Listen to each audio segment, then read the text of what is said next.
माँ का बड़ा दिल भावुक करने वाली कहानी। एक पति पत्नी के दो जुड़वे बच्चे हुए, दोनों ही बेटे। माँ बाप ने इन दोनों ही बच्चों को खूब प्यार से पाला पोसा, पढ़ाया लिखाया, बड़ा किया और इस काबिल बनाया कि वह अच्छी नौकरी कर सके, समाज में अच्छा जीवन व्यतीत कर सके।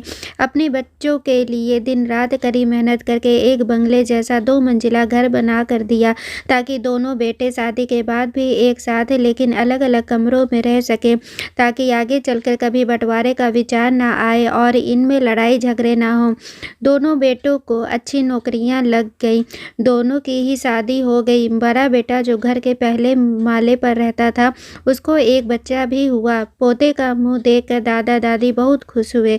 सब ठीक चल रहा था, लेकिन थोड़े ही दिनों बाद बूढ़े पति की मौत हो गई।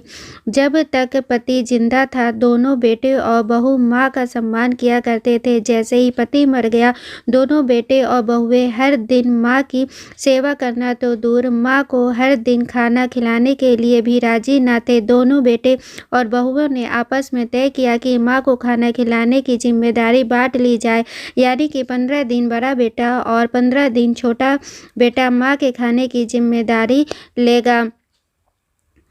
जिन बेटों को माँ बिना दिन रात देखे भूखा न होते हुए भी और मनचाहा खाना हमेशा खिलाने के लिए जो माँ तैयार रहती थी, अब उसी माँ को बेटे के यहाँ पर दिनों के हिसाब से खाना दिया जाता था।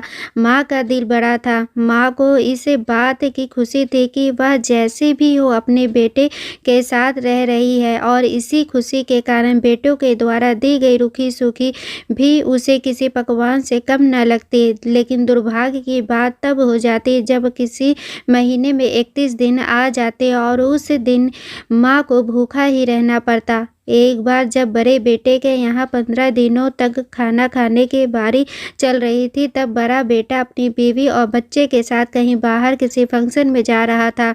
बड़े बहू ने माँ से कहा, माँ जी, आज खाना नहीं बनाया है, हम बाहर जा रहे हैं, वहीं खाएंगे, आप अपने लिए कुछ पका लेना और खा लेना। बूढ़ी माँ ने कहा, लेकिन बेटा, मुझे तो गैस जलाना नहीं आता। बहू ने कहा, तो फिर ऐसा कीजिएगा कि पास वाले मंदिर में भंडारा हो रहा है, आप वहीं पर जाकर खा लीजिए, तो आपको गैस जलाने की ज़रूरत ही नहीं पड़ेगी। पास में ही खड़ा बेटा और पोता यह सब सुन रहे थे, लेकिन किसी ने कुछ नहीं बोला।